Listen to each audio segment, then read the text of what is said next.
is Adam Boston by Astrology. Today we are going to take a look at Mars opposing Neptune in the sign of Aries. Yesterday we looked at Mars opposite Saturn, so we're kind of building our delineation piece by piece. This is one of the major aspects of not only the month and the week, but one of the bigger aspect patterns of the year, especially given the simultaneous grand air trine that Mars has been making. We've been looking at all of this in our content this week. We're going to continue to do that today. And like yesterday, I'm going to give you 5 things to watch for, but I'm going to give you those 5 things to watch for in 4 completely different spheres of life, which is a total of 20 things to watch for. I'm so excited. This is kind of a new fun spin on my 5 things to watch for formatting that I've been really enjoying. And so I hope you will enjoy it. You could also go back yesterday and watch the Mars opposite Saturn video. And then we're going to take this through the full moon in Aquarius and say some things about the Mars opposing both Saturn and Neptune, kind of bring these independent pieces together in our delineations. So I think this has been a fun kind of educational way of breaking things apart and putting them back together throughout the whole week. So we'll keep doing that today. Remember to like and subscribe before we get into it. Trying to get to 100,000 subscribers on this YouTube channel. That's our next big goal. That will be super cool. I think we get like a plaque or something.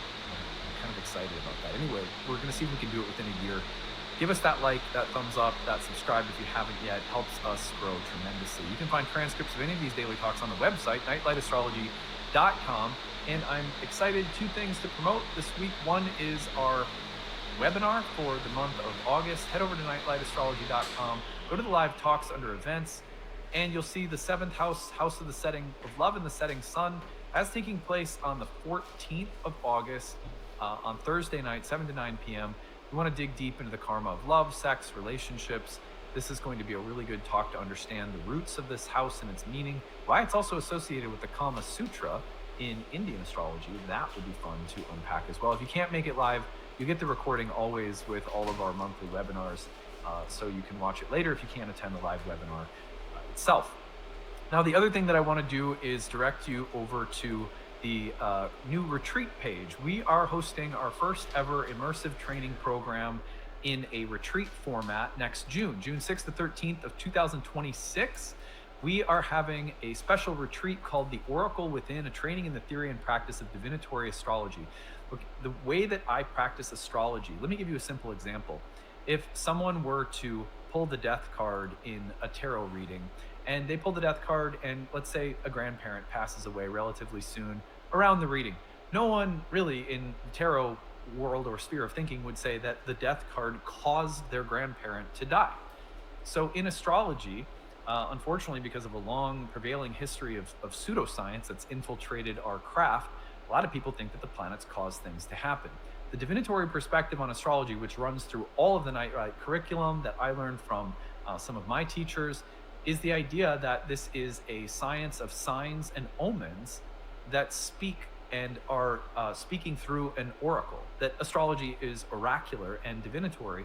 That means something a little bit different. For example, ancient mystics did not really believe that time was real. There was a sense of time being a kind of illusion. Time is circular, time is cyclical. What does that mean for us as astrologers? We're going to talk along this retreat. We are going to be talking about the history, philosophy, epistemology of divination, what it means to connect to astrology as a living oracle, and how that shapes our practice as astrologers. We'll be talking a lot about that in the mornings, while in the afternoons we have a lot of hands-on immersive experiential dynamics, reading charts for live clients, doing a lot of hands-on work with astrology, really trying to develop and cultivate that divinatory perspective. What does it mean to connect to an oracle? Yo, Boxing Glove, what's up? How What's do I going on? cultivate that? How do I learn to hear its voice? How do I learn to read in that way? This is, again, a philosophy that is present in all Nightlight programs. Welcome. This will How are provide you? a very unique, experiential, immersive, community kind of space in which to really get deep into that underlying theoretical foundation. So anyway, there'll be an informational video tagged on next week to all of the content at the end that will be giving you more insight and information about the retreat itself and what we'll be doing. So that will be next week. It will go on sale on the 11th as well. If you want, you can sign up on the website to get notified when the sale begins. So you can check that out on the retreat page. And you can go over there right now. There's an FAQ section. Everything you probably want to know about the retreat is already there. But again, next week I'll have a little bit more of an informational promotional video as well. Okay, thank you guys this week for letting me sort of sneak preview this. Let's now take a look at the Saturn, or the Mars-Neptune dynamic. It is Thursday today. Let me get the clock set. Here we go.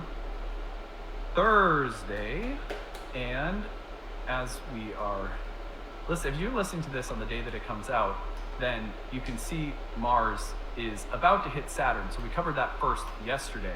Shortly after, because they're only about half a degree apart, Mars will immediately oppose Neptune. So the opposition with Neptune is technically on the 9th, and the opposition to Saturn is the 8th. But we are talking about a space that's very close together. So Friday into Saturday, Mars is opposing both Saturn and Neptune. We've been breaking that into parts. Tomorrow, we will also explore the full moon in Aquarius alongside of the Mars opposite Saturn and Neptune dynamic. So we will then, after taking them into parts, put them together tomorrow and also explore the full moon in Aquarius that's coming in on Saturday. Saturday. There we go. Okay, so today, what I'm going to do, very much like I did for yesterday's content, when we looked at the opposition from Mars to Saturn. Today, I'm going to give you 5 things to watch for, but we're going to break them into 4 different areas. Is that a little better?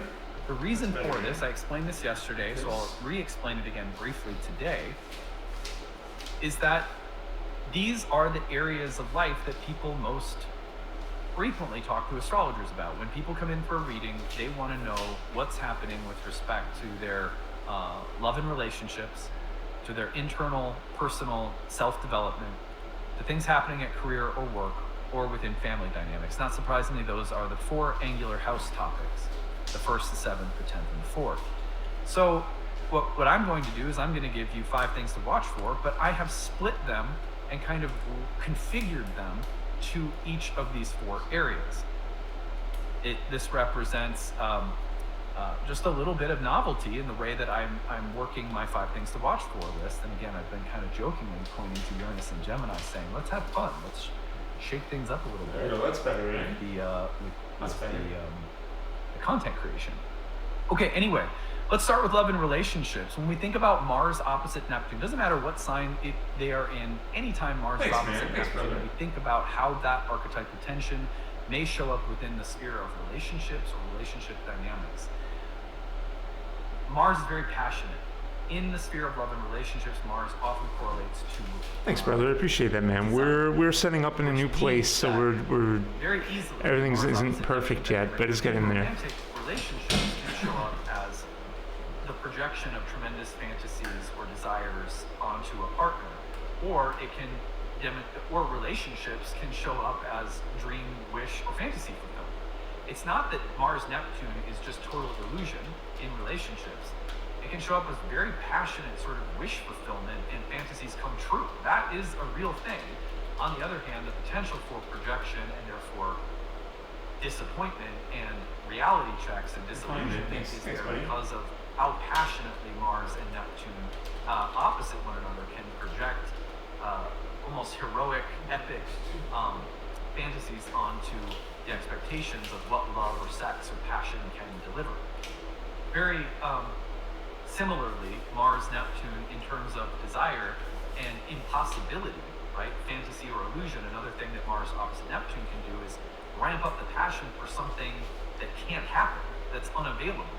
And so a lot of the times Mars-Neptune dynamics will show up around fantasies of love affairs or just impossible desires that can't actually be fulfilled, or attractions to things that are unrealistic.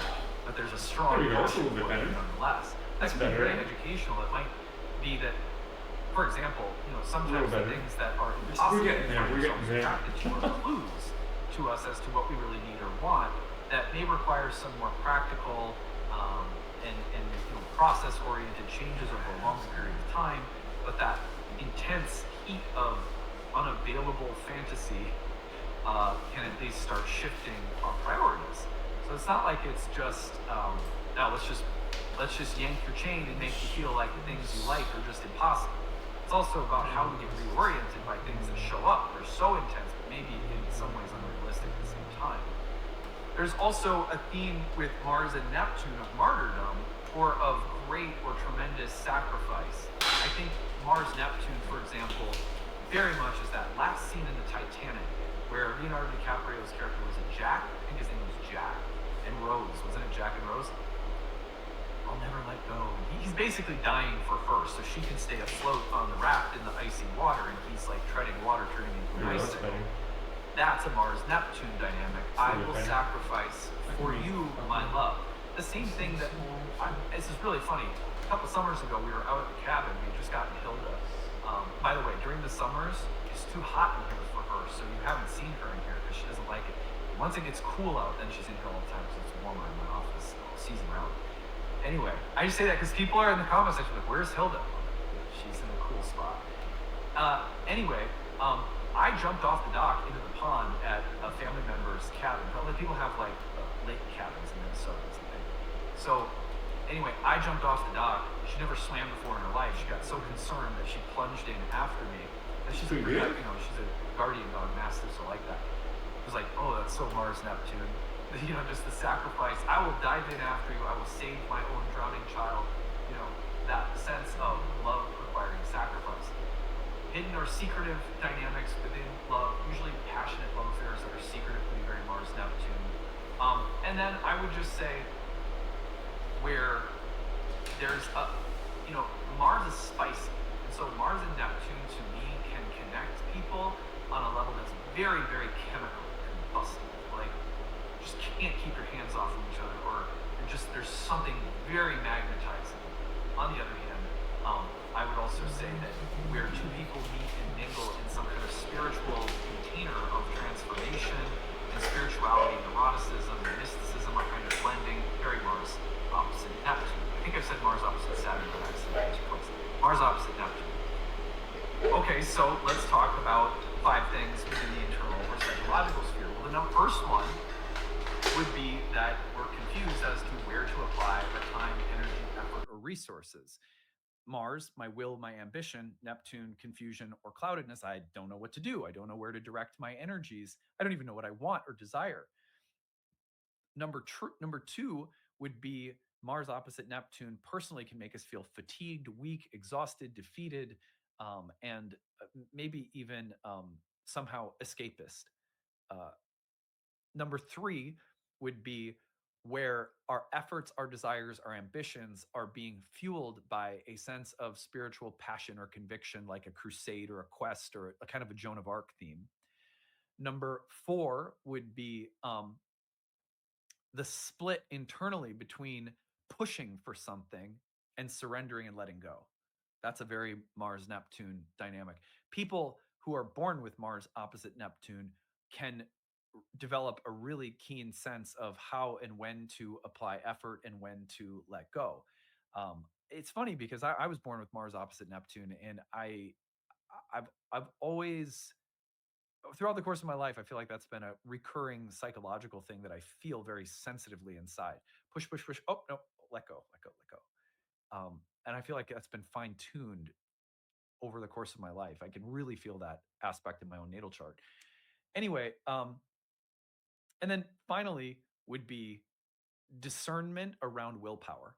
So Mars Neptune can lead to more impulsive, charismatic actions. And sometimes there's a refinement process. Following a vision is good, but is it rooted in reality? Is it practical? Is it tangible? Is there some kind of self-deception going on? These are internal dynamics for sure. How about career or work dynamics? I've got 5 for you here as well. So let's call this one, number 1 is going to be, with career and work, is going to be not being able to finish things, projects that fall apart, efforts that wane, projects or inspirations that lose motivation at work. And what is or isn't going to carry over and be sustained in terms of ambitions or direction with career can come to the forefront. Any kind of job. Yo, what's up? How's this? This is better. We're still trying to figure it out, man. Thank you for your patience, brothers. coaches who inspire, or teachers or therapists who have maybe even like a somatic. Is there a reason why video is on? Got to mention. Thanks, brother. Thanks, dude. Holy fuck, dude. Like, dude, just chill the fuck out. Like, chill out. I literally said I'm taking my time to fucking set up this stream. True motivations are being hidden, or there's deception taking place in a work environment from a boss, from coworkers, from the company, and there's maybe disillusion involved in coming to terms with things aren't what they seem, do I need this? passed over in one way or a different way. I don't need this. I think another one would be exhaustion and burnout. All right. That's a major theme. That's number 4.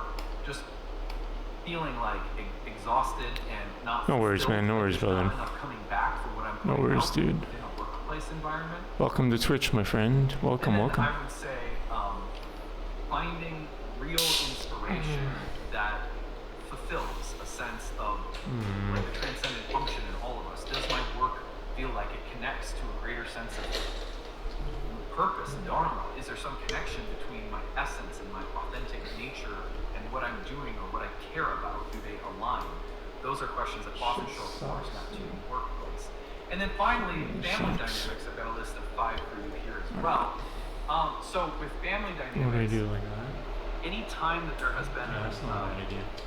No worries, brother. I'm sorry for getting frustrated. I'm just trying to set up everything. Or escapism or self-harm. You're new, yeah. Nice. Thanks, dude. I stream GoldenEye and I lift weights. I speed run GoldenEye and I lift weights. Also, you should check out my about information in on Twitch. It says I speedrun GoldenEye and I what's it called? Lift weights. That's kind of the main ones. Also, who's falling apart and who's helping pick people up? Those things often come up. Just test. Okay, that's pretty good. I think we're gonna just keep it like this. Let's try this. Anytime that there is questions around what is real, what is true, what is deception. Okay, test. Weightlifting streams. Okay, I think it's better. So those are 3 addictions. Want to show my muscles? Sure. Thanks, man. Dude, I haven't lifted in like a month. And then I would say I'm really not very big right now. Anything that acts as an oh man, I lost so much mass. Invisible within the Homer family. For example, Mars Neptune can show up as the allergen. Oh, I lost so much mass. I'm so lean now. It could be gross. Emotional or psychological. I'm so lean. Family that are acting. It's been a while. We gotta let's get started. Like little thorns, and so things that are unspoken. No, but yeah, I appreciate you being here. Or irritate in the environment. You don't even have muscles. No worries, bro. And then I would also say not yet. Mars Neptune, very much like in the workplace, connected to things like what's that transcendent mission that I'm a part of. Sometimes. All right, we're still setting it up. It's pretty good now, I think. Mom and dad were artists. It's better. It's definitely better. It's a moving target. Streaming is a moving target. All right, let's get started, I guess. Ancestral, karmic, familial legacy around things that are philosophical. Thank you for being here. Or that give life a sense of Thank you for being you. And how we connect to that, how we change that, how we heal from that. All of those things can come up around things like the spiritual legacy of the family. Oh wow, insane! You're gonna box his dad. That's crazy, 20 bro. things, guys. 20 things. That is pretty crazy. Isn't that fun? I've been having a lot of fun with this. Maybe I'm a little excited. Maybe I'll try to slow my roll a little next time. But anyway, I hope you find this useful.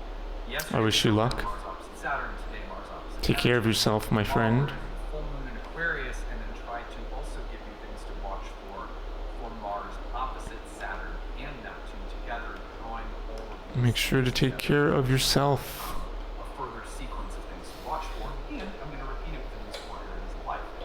So, lucky you, it's like Christmas in August.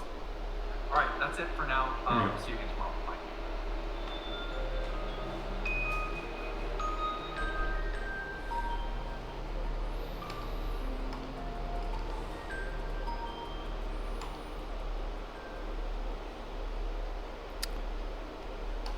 we're gonna watch. Full moon tomorrow. Today, tomorrow.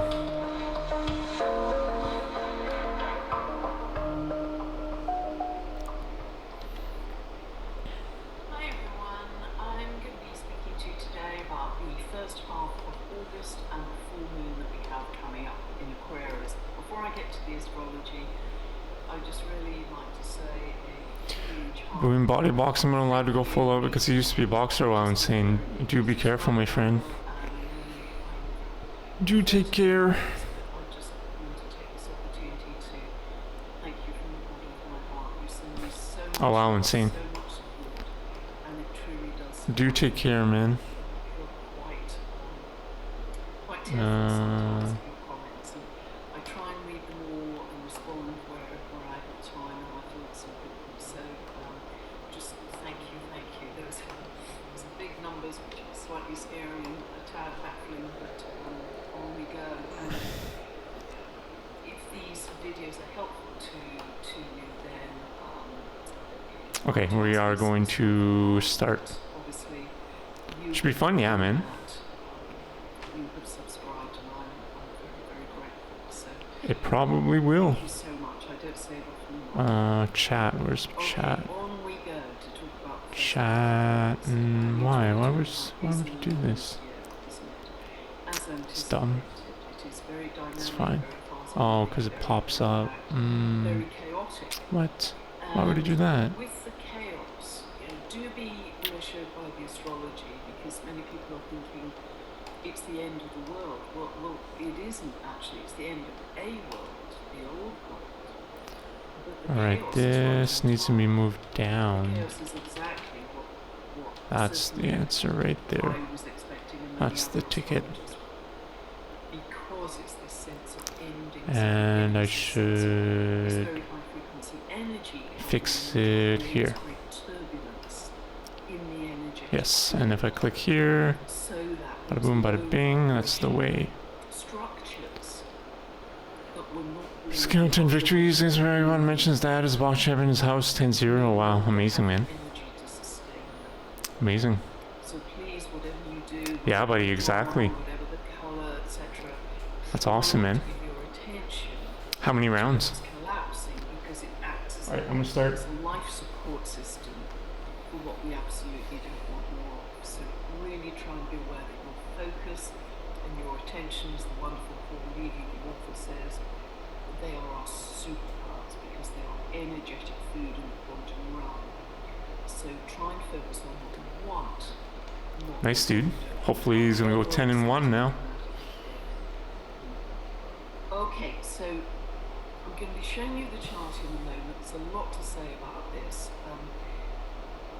Just before we look at it, you'll see that if I include Homer and Sedna in this, we have 7 orbiting Alright, let's bodies go. at the time 6 rounds, 2 wins? Oh wow, crazy. at 1 to 2 degrees. That's pretty crazy. Celsius.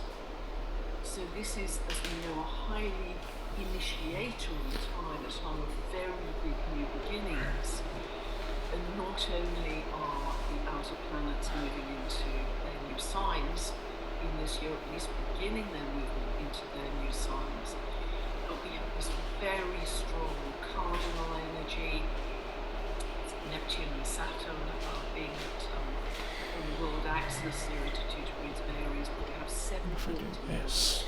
between 0 to 2 degrees of Aries. So there is this very strong sense of both collective and personal initiative. That's pretty good. Having said that, 3 of those planets, those outer planets, Saturn, Neptune, and Pluto, are all already in retrograde motion. And I've called this period in summer, Northern Hemisphere time, our rehearsal time, our test run for who we are already becoming. But be aware, as of 1st of September, Saturn retrogrades back into Pisces. 22nd of October, Neptune retrogrades back into Pisces. 8th of November, Uranus moves back into Taurus. And they stay in those previous signs that they left behind over the turn of the year. And then it's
bigger now.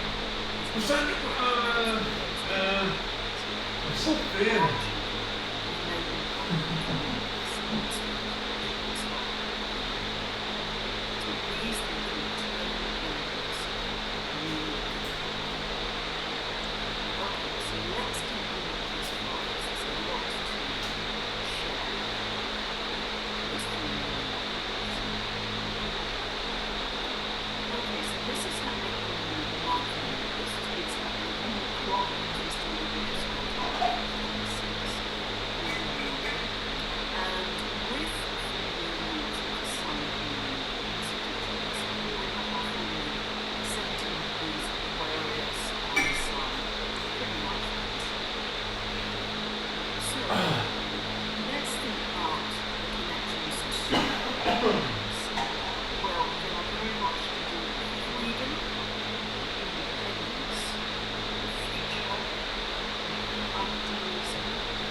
Mars,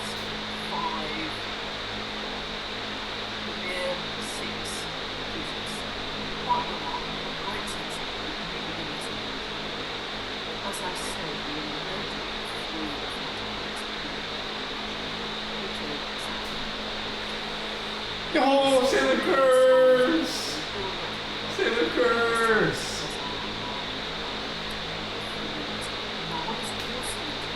We're in China, brother. We're in China. We're in China, brother. We did it. We did it, brother.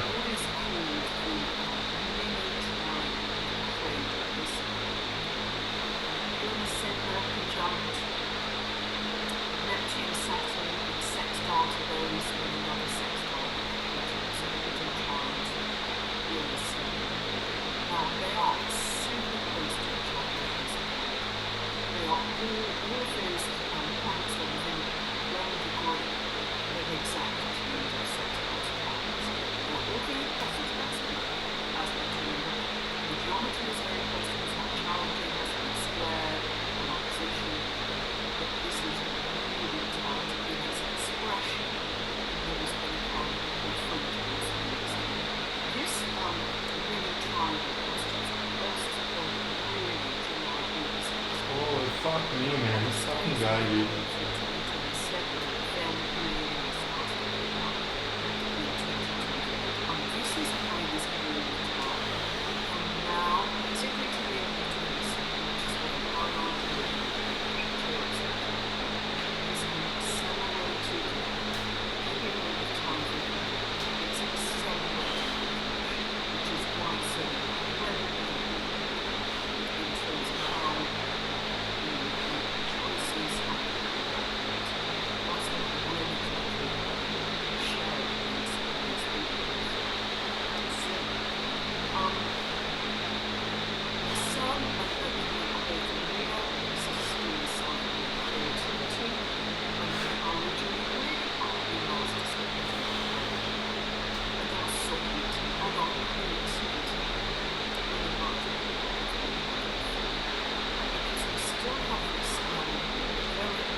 It's really connected to purpose because it then gets into a kind of more, I will wait, it's too far to be in the mood for something. Because opposite, happy suffering is a feeling of calm, is a feeling of calm, excitement, calm, and let's not forget, beautiful, beautiful, beautiful child. We haven't talked about this on time. Childhood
God bless. Hope that's helped you. Thank you so much for